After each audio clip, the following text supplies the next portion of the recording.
우리에게 주시는 말씀은 창세기 6장 말씀입니다. 9절에서 12절까지 말씀입니다. 우리 한 목소리로 함께 성경 말씀 봉독하도록 하겠습니다. 함께 봉독합니다. 이것이 노아의 족보니라. 노아는 의인이요 당대의 완전한 자라. 그는 하나님과 동행하였으며 세 아들을 낳았으니 셈과 함과 야벳이라. 그때에 온 땅이 하나님 앞에 부패하여 포악함이 땅에 가득한지라. 하나님이 보신즉 땅이 부패하였으니 이는 땅에서 모든 혈육 있는 자의 행위가 부패함이었더라. 아멘. 자, 진짜 순종하십니까? 라는 말씀으로 우리의 믿음의 자리를 한번 돌아보려고 합니다. 6장의 마지막 절을 한번 읽어드리겠습니다. 노아가 그와 같이 하여 하나님이 자기에게 명하신 대로 다 준행하였더라. 아멘. 자, 믿음은 순종입니다. 성경은 성도를 어떻게 지칭하는가 하면요, 여러 가지 지칭이 있습니다. 그런데 그 중에 하나가 뭐냐면은 순종의 자녀입니다. 순종의 자녀. 순종이라는 것은 믿음이 드러나는 통로입니다. 믿음이 나타나는 통로가 됩니다. 즉, 믿음이 있는 사람들은 하나님의 말씀에 순종을 합니다. 그래서 베드로전서 1장 14절에 이렇게 말씀합니다. 너희가 순종하는 자식처럼 전에 알지 못하던 때에 따르던 너희 사욕을 본받지 말고 오직 너희를 부르신 거룩한 이처럼 너희도 모든 행실에 거룩한 자가 되라. 자, 순종을 통하여서 순종하는 자녀가 되어서 우리가 무엇이 될 수 있다고 말하는가 하면요, 거룩한 자, 경건한 자들, 하나님께서 기뻐하시는 삶을 살아갈 수 있는 것은 순종을 통하여서 이루어지는 것입니다. 그러니까 이 순종이라는 것은 내가 이제 이렇게 살아야 되겠다. 이게 믿음의 그냥 나의 의지로서 하는 결단이 아니라 하나님께서 성경 가운데 이렇게 말씀하셨으니 내가 이렇게 살아야 되겠다라는 것이 순종입니다. 그래서 비슷한 것 같지만 다르다라는 것을 여러분들이 오늘 말씀을 통하여서 아시기를 원합니다. 자, 순종은 믿음의 가장 중요한 성품 중에 하나입니다. 반면에 이 순종은 가장 집요한 시험의 대상이 됩니다. 그래서 내가 하나님의 말씀을 따를 것인가, 하나님의 말씀을 따르지 않을 것인가라는 것은 우리의 삶에서 늘 주어지는 시험입니다. 그런데 우리가 잘 알아야 되는 것은요, 잘 들으셔야 됩니다. 순종은 명령에 대한 순종이 아니라 명령을 내리는 하나님에 대한 순종입니다. 자, 이 말을 잘 기억하셔야 됩니다. 명령에 대한 순종이 아니라 명령을 내리는 하나님에 대한 순종입니다. 같은 말 같지만 여러분 다릅니다. 제가 얼마 전에 이제 영화를 하나 봤습니다. 이순신 나오는 새로 나온 영화를 하나 봤습니다. 마지막 장면에 이런 장면이 있습니다. 마지막에 가장 중요한 전투 장면에 뭐가 있습니까? 영화를 보신 분들은 한번 기억해 보십시오. 적의 배가 막 점점점 가까이 다가옵니다. 이제 공격을 해야 돼요. 그런데 이 공격을 하는 타이밍을 누가 명령을 내려야 됩니까? 이제 이순신 장군이 명령을 내려야 돼요. 모두가 다 이순신의 명령만을 기다립니다. 그래서 이제 이순신이 명령을 내려야지 공격할 수 있는 겁니다. 그런데 이 명령을 기다리는 사람들의 얼굴이 어떤 것 같습니까? 평안하지 않습니다. 왜냐하면 적의 배가 점점점 더 가까이 다가올수록 사람마다 생각이 다릅니다. 지금쯤이면 공격해야 될 것 같은데 라고 생각하는 사람이 있고, 이순신 장군이 워낙 정말 대단한 뛰어난 장군이니까 알아서 할 거야 라고 하면서 신뢰하면서 기다리는 사람이 있는가 하면은 불안해하고, 야, 이거 빨리 공격해야 되는데 이거 그냥 있으면 안 되잖아 라고 생각하는 사람이 있습니다. 더 적의 배가 가까이 오면은 우리가 질 것 같은데, 그런데 명령이 없으니까 초조합니다. 여러분, 명령이라는 것은 뭘까요? 합리적이기 때문에 따른 것이 아니라 명령권자에 대한 순종입니다. 그 명령이 누가 내린 명령이냐가 중요한 것이지 그 명령의 내용이 중요한 것이 아닙니다. 우리가 하나님의 말씀에 순종한다는 것은요, 하나님께서 내리신 명령에게 순종하는 겁니다. 이것은 그 명령의 내용에 있는 것이 아니라 명령하신 하나님에게 있는 것입니다. 우리는 부분적인 말씀에 대한 순종은 있습니다. 저와 여러분이 이 자리에 모여서 예배를 드린다는 것은 그래도 우리는 예수 그리스도를 주로 고백하고 주일에는 예배를 드려야 돼. 예배 시간에 가서 우리가 예배 드려야 돼. 그렇게 생각하기 때문에 이 예배를 드리는 것입니다. 그런데 하나님에 대한 순종이냐라는 것은 생각해 봐야 됩니다. 좀 어렵지요? 그러면은 간단하게 한 두 가지만 생각해 보시면 됩니다. 여러분, 언제 순종하십니까? 언제 불순종하십니까? 내가 이해되고 동의할 수 있을 때 순종하십니까? 나에게 이익이 될 때에 순종하십니까? 여러분, 그러면 언제 불순종합니까? 내 생각과 다를 때, 내가 이해할 수 없을 때, 나에게 이익이 되지 않을 때 여러분 불순종합니까? 나의 믿음이 부족해서 다 지키지 못하는 것과 내가 생각하고 판단하여서 지키지 않는 것은 다른 문제입니다. 전혀 다른 겁니다. 나의 믿음이 부족하여서 말씀대로 살아야 되는데 내가 그렇게 살지 못하고 있구나. 여러분, 이것을 아는 것과 내가 생각하기에 이거는 내가 충분히 지킬 수 있을 것 같아. 이거는 내가 잘 모르겠어. 내가 생각해서 이거는 이해가 가니까, 수긍이 가니까 지키고 이해가 되지 않는 것을 지키지 않는다면 여러분, 이것은 부분적인 순종이 아니라 이해입니다. 여러분, 이해를 순종이라고 생각하면서 살아가고 있지 않습니까? 여러분, 이해와 수긍이라는 것이 내 믿음의 기준이 될 때에는요, 어떨 때는 열심히 지키던 것들을 어느 순간에는 지키지 않게 되고요, 지키지 않던 것들을 어느 순간에 그냥 이제는 한번 해볼까? 이렇게 지키게 되는 것입니다. 내가 매일 기도 생활을 해야 되지만 나의 의지가 약하여서 못하는 것은, 그것을 내가 알고 있다면 하나님의 은혜 안에서 성장할 기회를 만나게 되고 또한 하나님께서 주시는 은혜를 경험할 수 있게 될 것입니다. 그런데 뭘 이렇게까지나 신앙생활 할 필요가 있냐라는 생각을 하고 있다면 여러분, 평생을 예수 그리스도를 믿고 믿음 생활 한다고 하지만 말씀의 능력은 경험하지 못하게 될 것입니다. 여러분, 성경에 등장하는 믿음의 사람들, 어떻게 그 믿음 안에서 순종했는지를 우리가 보려고 합니다. 자, 오늘 우리가 노아에 대한 이야기를, 이 족보를 봤습니다. 이 6장 9절부터는 노아의 족보부터 시작을 해서 하나님께서 노아에게 명령하시고 노아가 방주를 만들고 또 홍수를 경험하는 사건들이 나와 있습니다. 자, 그런데 하나님께서 노아에게 내리신 명령은 어떤 명령이었습니까? 배를 만들라는 명령이었습니다. 자, 홍수가 이제 큰 홍수가 날 거고 그 심판이 이루어질 것이기 때문에 너 배를 만들어라는 명령을 하셨습니다. 네, 믿음이 있다면 또 하나님께서 그렇게 명령하셨다면 순종할 수 있습니다. 그런데 어디에다가 배를 만들라고 하셨습니까? 그 당시에 가장 높은 산의 꼭대기에다가 배를 만들라고 하셨습니다. 자, 이것은 합리적인 명령일까요? 100년이라는 시간 동안 배를 만드는 것이 정말 이해가 가는 것이었을까요? 노아가 이해하고 하나님의 말씀에 순종을 했을까요? 자, 오늘 우리가 읽은 말씀에 노아의 족보에 대해 이야기하면서 노아를 이렇게 설명합니다. 노아는 의인이요 당대의 완전한 자라 그는 하나님과 동행하였으며 라고 표현을 합니다.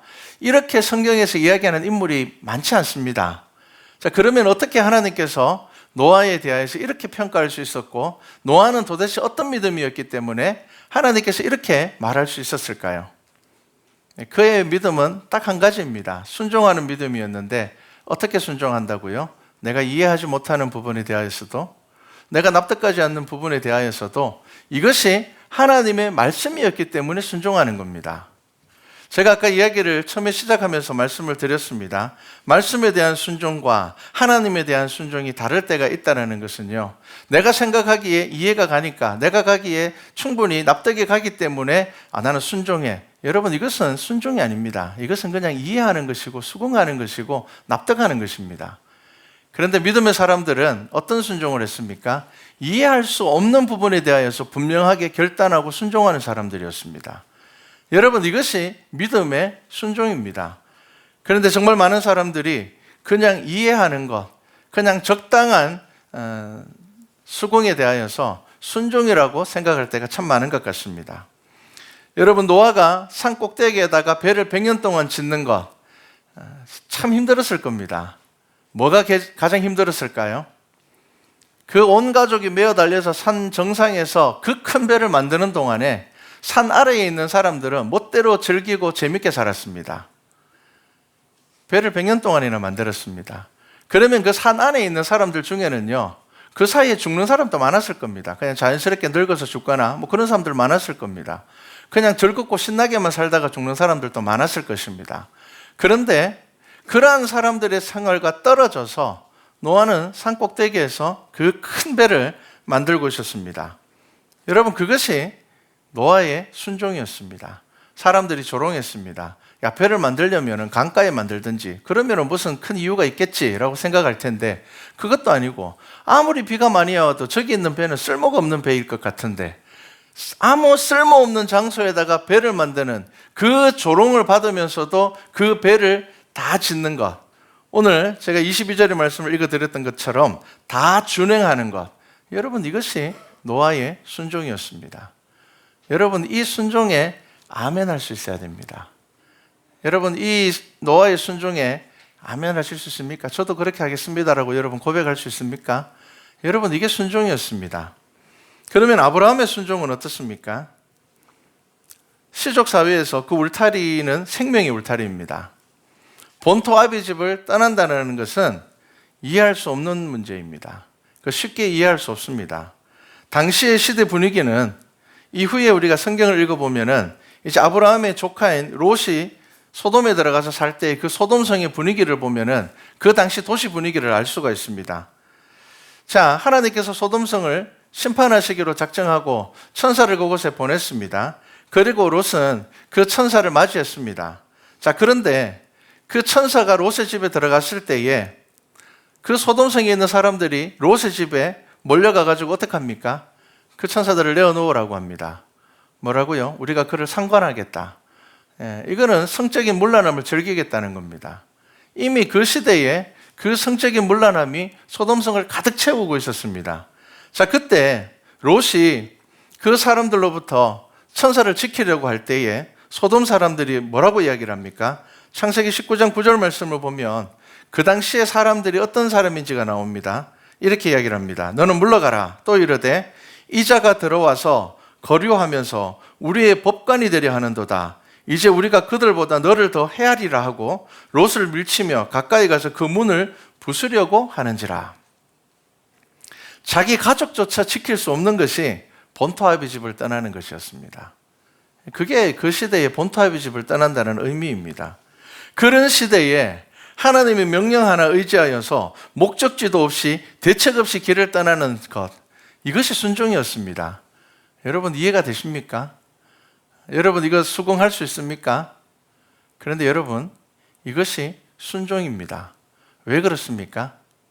그 명령에 대한 순종이 아니라 하나님에 대한 순종입니다. 이 명령이 이해가 가고 수긍이 가기 때문에 따르는 것이 아니라 이 명령을 내리신 분이 하나님이시기 때문에 순종하는 것입니다. 여러분들의 믿음의 삶에서 어떠한 순종이 있는지를 확인해 보십시오. 내가 이해하기 때문에 이거는 괜찮은 것 같아. 여러분, 이렇게 순종을 하십니까? 아니면은 이 말씀은 내가 이해할 수 없는데 이 말씀은 내가 어떻게 받아들여야 될지 잘 모르겠지만 하나님께서 분명히 성경을 통하여서 우리에게 명령하셨기 때문에 내가 이거 지켜야 되겠다. 내가 이거 순종해야 되겠다. 여러분, 이것이 순종입니다. 아브라함이 그렇게 본토 아비 집을 떠났음에도 불구하고 더 큰 어려움이 무엇입니까? 자, 하나님의 말씀을 순종해서 떠났는데 좋은 일만 있었습니까? 아닙니다. 떠나자마자 가뭄을 만났습니다. 그리고 생명의 위협을 느끼는 여러 가지 상황들이 계속됩니다. 다시 고향으로 돌아갈 충분한 이유가 생깁니다. 그럼에도 불구하고 그 자리를 지키는 것이 아브라함의 순종이었습니다. 여러분, 순종에 대한 사단의 시험은 뭔 줄 압니까? 야, 다시 이전으로 돌아가자입니다. 야, 다시 이전으로 돌아가자. 포기하고 안전하고 이해되는 자리에 머물러 있으라고 하는 것이 순종에 따라오는 유혹입니다. 출애굽한 이스라엘 백성들의 가장 큰 시험이 뭐였습니까? 그들이 늘 뭐라고 이야기합니까? 우리 다시 애굽으로 돌아갔으면 좋겠다. 거기에서는 그래도 좀 나았는 것 같은데 이 뭐야? 이거 하나님의 말씀 듣고 모세가 막 기적 일으키고 이래서 우리를 이끌어내길래 이제 우리 앞에는 막 모든 기적들이 다 일어나서 우리는 막 편할 줄 알았는데 막상 광야에 나가니까 너무 많은 고난들이 기다리고 있습니다. 그러니까 이스라엘 백성들이 뭐라고요? 다시 돌아가자. 애굽으로 돌아가자. 그렇게 이야기를 하는 겁니다. 여러분, 애굽으로 돌아가는 것은 불순종입니다. 고난이 있지만 그 광야 자리, 그 광야 가운데서 모세를 따라가는 것이 순종의 길이었습니다. 용기를 내어서 은혜의 자리를 결단했는데 늘 다시 제자리로 돌아가고 싶은 상황들이 생기는 이유가 무엇입니까? 여러분, 우리의 삶 안에서 우리가 결단했다고 생각하고 우리가 순종했다고 생각함에도 불구하고 늘 우리 마음 가운데 다시 제자리로 돌아가는 그러한 믿음의 상황들이 참 많습니다. 왜 그렇습니까? 여러분, 그것은 순종이 아니라 내가 이해하고 내가 합리적으로 수긍하여서 결단했기 때문입니다. 여러분, 순종하셔야 됩니다. 진짜 순종을 하셔야 됩니다. 예수님의 순종은 어떻습니까? 예수님께서 이 땅에 오셔서 어떤 삶을 사셨습니까? 죽은 자를 살리고 무리를 걸으시고 생명의 말씀과 권위를 가지셨고 많은 사람들이 예수님을 왕으로 삼으려고 했습니다. 그랬던 예수님께서 마지막에 십자가에 끌려가실 때 그 모습이 어떻게 기록되어 있습니까? 도살장에 끌려가는 어린 양처럼 잡혀갔다. 여러분, 이것이 바로 성경의 말씀입니다. 여러분, 이러한 예수 그리스도의 순종이 이해가 되십니까? 여러분들에게 만약에 죽은 사람을 살리고 모든 병을 고칠 수 있고 그리고 말씀의 권위를 가지고 있고 정말 할 수 없는 일이 없는 그러한 능력을 가지고 있다면 여러분들은 누군가에게 도살장에 끌려가는 양처럼 끌려갈 수 있습니까? 그 순종의 길을 갈 수가 있습니까? 여러분, 불가능할 겁니다. 여러분, 지금 성경은 저와 여러분들에게 믿음의 사람들을 통하여서 예수 그리스도를 통하여서 순종이 무엇인지를 보여주고 있는 것입니다. 여러분, 하나님의 말씀에 순종하지 않으면 반드시 교만이 자라나게 되어 있습니다. 합리적인 순종을 하던 사람들은요, 결국은 내가 잘 판단했지, 내가 잘 결정했지, 결국은 그 속에 교만이 자라나게 됩니다. 여러분, 때로는 우리가 살아가면서 나의 뜻대로 되지 않을 때가 많습니다. 그리고 내가 생각하는 선한 뜻대로 되지 않을 때가 참 많습니다. 그런데 여러분, 아셔야 됩니다. 나의 뜻대로 되지 않기 때문에 우리가 하나님의 영광을 볼 수 있는 것입니다. 여러분, 나의 생각대로 이루어지지 않기 때문에, 나의 고집대로 이루어지지 않기 때문에 우리는 그 가운데서 하나님께서 하시는 일들을 바라보고 겸손 가운데 나아갈 수 있는 것입니다. 왜 우리는 합리적인 순종에 자꾸 머물러 있으려고 합니까? 왜 우리는 이성적으로 이해될 때 그때 우리가 하나님 앞에 순종하는 그러한 삶에 머물러 있으려고 합니까? 우리에게 있어서 순종은 무엇이 되어야 된다고요? 하나님의 말씀이기 때문에 순종함으로 나아가야 하는 것입니다. 그런데 우리 성도들의 삶을 보면 어떻습니까? 우리의 삶이 어떻습니까? 세상에는 잘 순종합니다. 야, 이렇게 살면 성공해. 이렇게 살면 참 재밌어. 이렇게 살면 참 즐거워. 우리가 그것에는 정말 잘 순종을 하는데요, 하나님의 말씀에는 순종하지 않을 때가 너무 많습니다. 여러분, 성경에서 순종이라는 단어가 뭐냐면요, 쇠마입니다. 많이 들어보셨죠? 쇠마라는 단어 많이 들어보셨을 겁니다. 자, 이 순종이라는 단어가 히브리어로 쇠마인데요, 이것이 뭐냐면 듣다입니다. 듣다. 그리고 이 쇠마라고 이야기할 때 신명기 6장 4절 말씀을 이야기를 합니다. 신명기 6장 4절 말씀이 이렇습니다. 이스라엘아 들어라, 우리 하나님 여호와는 오직 유일한 여호와시니. 자, 이렇게 시작하면서 선포되어지는 율법의 모든 말씀들을 쇠마라고 이야기를 하고, 이것이 듣다라는 말이고요, 이것이 순종이라는 단어와 같은 단어를 사용을 합니다. 자, 그러면 구약에서는 쇠마라는 단어가 순종입니다. 듣다라는 단어가 순종입니다. 잘 들으라는 것입니다. 자, 그러면은 신약에서는 순종이라는 단어가 뭐냐 하면요, 이렇습니다. 휘파라는 단어와 아쿠어라는 단어가 결합되어서 순종이 됩니다.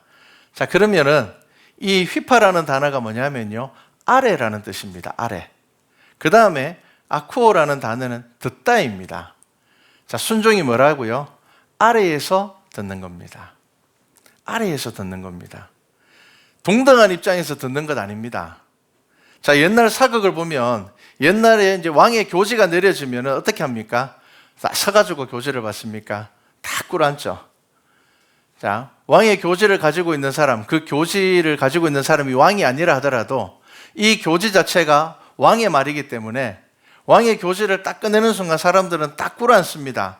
그것을 거부할 수 없습니다. 그 내용 거부할 수 없습니다. 사약을 내리는 내용이라 할지라도 거부할 수 없습니다. 이것이 아래에서 듣는다는 의미입니다. 그런데 우리는 교만해서 동등하게 듣는 것이 아니라 위에서 들으려고 할 때가 많습니다. 하나님의 말씀이라고 이야기하면서 우리는 선택합니다. 여러분, 그러한 삶이 하나님의 영광을 경험할 수 있을까요? 여러분, 그것을 순종이라고 착각하시면 안 됩니다. 그러면 여러분, 불순종이라는 단어가 뭔 줄 압니까? 자, 아까 순종이라는 단어가 뭐라고요? 아래, 듣다라는 단어가 순종이었습니다. 그러면 불순종이라는 단어가 뭐냐면요, 뒤에 아코라는 단어는 똑같습니다. 듣다라는 단어는 똑같습니다. 앞에 단어가 바뀌는데요, 앞에 단어가 파라라는 단어입니다. 이게 뭐냐면은 곁에입니다. 순종은 뭐라고요? 아래에서 듣는 거고요. 불순종은 뭐라고요? 곁에서 듣는 겁니다. 안 듣는 거 아닙니다. 듣고 있습니다. 그런데 어떻다고요? 곁이라는 말은 동등한 위치에 있다는 말이거든요. 하나님의 말씀을 아래에서 듣는 것이 아니라 동등하게 생각하면서 내가 듣고 있는 것은 결국 어떻게 된다고요? 불순종이 된다는 것입니다. 우리는 곁에서 들으면서 순종한다고 생각할 때가 많습니다. 그렇게 착각할 때가 참 많습니다. 여러분, 그렇게 곁에서 듣게 되면요, 하나님의 말씀을 순종하지 못하게 됩니다. 그런데 우리는 뭐라고 이야기하는가 하면은, 내가 그냥 하나님의 말씀을 내가 부족해서 다 듣지, 내가 순종하지 못할 뿐이야 라고 이야기를 하는데, 정작 우리의 삶은 선택해서 순종하고 있는 겁니다. 이거는 나한테 불리하지 않으니까, 이거는 나한테 손해가 되지 않으니까 내가 괜찮겠다, 이건 할 수 있겠다. 여러분, 이것은 순종이 아닙니다. 여러분, 이해하고 수긍하는 것만 있다면 순종이 없습니다. 여러분, 순종이 없다면 하나님의 능력이 사라지고, 하나님의 능력이 사라지면 믿노라 하면서도 어떻게 살아가느냐? 세상을 두려워하게 됩니다. 숫자적으로는 교회가 부흥할지 모르겠지만 그 속에 하나님의 능력이 없습니다. 여러분, 계시록 3장 14절을 보면 라오디게아 교회를 향한 하나님의 말씀이 있습니다. 자, 이렇게 이야기를 합니다. 내가 내 행위를 아노니 내가 차지도 아니하고 뜨겁지도 아니하도다. 내가 차든지 뜨겁든지 하기를 원하노라. 내가 이같이 미지근하여 뜨겁지도 아니하고 차지도 아니하니 내 입에서 너를 토하여 버리리라. 여러분, 미지근한 교회는 어떤 교회일 것 같습니까? 숫자가 적은 교회일 것 같습니까? 아닙니다. 어떤 교회가 미지근한 교회입니까? 순종이 없는 교회입니다. 여러분, 참된 순종이 없는 교회가 미지근한 교회입니다. 교회이기 때문에 겉으로 보기에는 지키는 것이 있습니다. 행하는 것이 있습니다. 그런데 그것이 뭐라고요? 순종이 아니라는 겁니다. 이스라엘 백성들이 범죄하였을 때 하나님의 말씀을 한 개도 순종 안 했을까요? 아닙니다. 여러분, 이사야의 말씀을 여러분 우리가 묵상을 하면은 뭐라고 이야기를 합니까? 야, 너희들 그만 하나님 앞에 예배 안 드렸으면 좋겠다. 선지자들이 뭐라고 이야기를 합니까? 야, 너희들 하나님 앞에 11조도 안 했으면 좋겠다. 이 말은 무슨 말입니까? 그들이 하나님 앞에 예배도 드리고 11조도 드리고 제사도 드리고 다 한다는 겁니다. 그런데 하나님께서 왜 그들의 제사를 받지 않으시고 그들이 예배를 받지 않으시겠다고 이야기하는 겁니까? 그들 속에 참된 순종이 없다는 겁니다. 자기들은 지키고 있다고 말하고 있을지는 몰라도 그 속에 어떤 순종이 있다고요? 선택해서 순종하고 있다는 겁니다. 내가 기준이 되는 겁니다. 내가 중심이 되어서 그렇게 신앙생활하고 있다는 겁니다. 여러분, 순종이 없는 교회는 세상 사람들에게 건물로 인식될 겁니다. 성도가 보이지 않을 겁니다. 여러분, 성도를 통하여서 오히려 교만이 드러나게 될 것입니다. 서울의 한 대형교회 목사님께서 이런 이야기를 하나 하셨습니다. 성도로부터 편지를 하나 받았습니다. 메일을 보냈죠. 메일이니까 뭐 쉽게 이야기하면 편지라고 이야기해도 될 것 같습니다. 그 성도가 목사님에게 이제 장문의 메일을 보냈는데 메일의 내용이 이런 거였습니다. 목사님, 제가 지방에서 살다가 이제 서울에 이사를 와서 정말 목사님 교회에서 신앙생활하고 싶어서 목사님 교회에 가장 가까운 데 이제 집을 얻었는데, 이제 대형 교회니까 주차장이 엄청 크잖아요. 그러니까 주차장과 딱 맞대어 있는 곳에 이제 집을 얻었어요. 그래서 정말 기쁘고 즐거운 마음으로 제가 신앙생활을 시작을 했는데, 목사님, 제가 지금 이제 3개월이 지나고 있는데 마음에 여러 가지 어려움이 생겼습니다. 그런데 이 이야기를 제가 목사님에게 꼭 해야 될 것 같아서 제가 편지를 씁니다. 그 내용이 뭐냐면요, 교회가 이제 크니까 몇만 명이 모이니까 뭐 어마어마하게 많은 사람들이 예배를 드리러 오죠. 그런데 예배를 드리러 오는 그 아침, 주차장에서 늘 싸움이 난다는 겁니다. 주차 요원하시는 분과 주차 이제 봉사를 하시는 분과 차를 몰고 오시는 분들 사이에 늘 싸움이 난다는 겁니다. 처음에는 그냥 한번 그런갑다라고 생각을 했는데 거의 매주, 왜냐하면 집이 이제 주차장 쪽에 붙었으니까 예배 드리러 올 때 주차장을 가로질러서 온단 말이에요. 그런데 거의 매일 차를 대충 주차해놓고 가는 사람들, 혹은 또 뭐 여러 가지 예배가 늦었다고 해서는 뭐 주차 요원의 말을 따르지 않고 주차한다는 이유 때문에 이 주차 봉사하시는 분들과 이 주차하는 분들, 예배 드리러 오는 분들 간에 정말 이 다툼들, 막 때로는 심한 욕설까지 나오는 그런 상황들이 생긴다는 겁니다. 그러면서 이분이 편지 내용에서 그렇게 이야기하는 겁니다. 혹시 목사님 알고 계십니까? 주차장에서 성도들이 싸우고 있다는 거 목사님 알고 계십니까? 제가 그 모습을 보고 교회 들어가서 예배 드릴 때 너무 마음이 불편합니다. 하나님의 말씀을 들으러 오는데, 하나님 앞에 예배를 드리기 위해서 정한 마음으로 오는데 그 다툼 가운데서 어떻게 예배를 드릴 수가 있을까요? 그래서 이제 편지를 이제 보낸 겁니다. 그래서 이제 그 목사님께서 설교 시간에 그 이야기를 하시면서 이제 좀 이렇게 이야기를 하시더라고요. 여러분, 예배의 자세에 대해서 이야기를 하셨습니다. 그런데 저에게도 그런 경험이 있습니다. 제가 대구에 있을 때, 대구는 부활절 연합예배를 월드컵 경기장에서 드립니다. 그러니까 이 부활절 연합예배 때는요, 한 2, 3만 명이 모여서 예배를 드립니다. 정말 많이 모이거든요. 자, 그런데 제가 이제 대구에 있을 때 제가 이제 청년부를 맡았으니까 청년부 예배팀을 데리고 제가 이제 차를 몰고 이제 예배를 이제 참여를 했었습니다.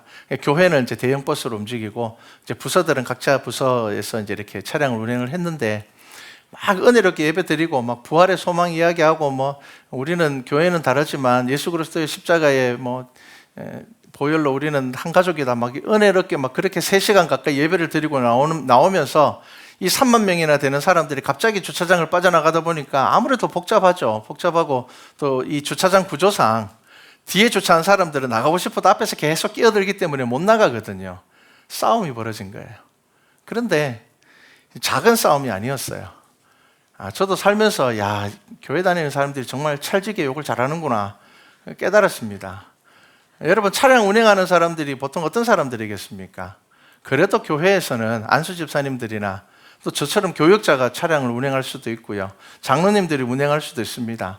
그런데 그 부활절 아침 막 정말 즐거움과 기쁨으로 모여서 막 그렇게 은혜롭게 찬양 집회하고 말씀 듣고 막 그렇게 기쁜 마음으로 돌아가면서 어떻게 그 부활의 기쁨이 차 조금 밀리는 거 그것 이기지 못하는 믿음이 되냐는 겁니다. 여러분, 그것은 옳지 않습니다. 여러분, 그것은 미지근한 신앙입니다. 여러분, 그 속에는 하나님의 말씀에 대한 순종이 없습니다. 여러분, 믿음은 무엇이라고요? 오늘 우리가 말씀 묵상한 것처럼 노아가 그와 같이 하나님이 자기에게 명령하신 대로 다 준행하였더라, 지켜 행하였다라는 것입니다. 여러분, 이것이 믿음입니다. 순종은 하나님이 일하시는 것을 보는 것입니다. 참된 순종은 하나님께서 하시는 일을 경험하는 시간입니다. 내가 노력하는 것 같지만, 내가 무엇인가를 하는 것 같지만, 노아가 산꼭대기에 아무리 큰 배를 만들었어도 비가 오지 않으면 아무 의미가 없는 겁니다. 아무 소용이 없는 것입니다. 여러분, 순종은 하나님께서 하시는 일을 기대하고 하나님의 말씀에 순종하는 것입니다. 그래서 참된 순종을 통하여서는 겸손을 배우게 됩니다. 여러분, 알면서 순종하지 않는 것 있습니까?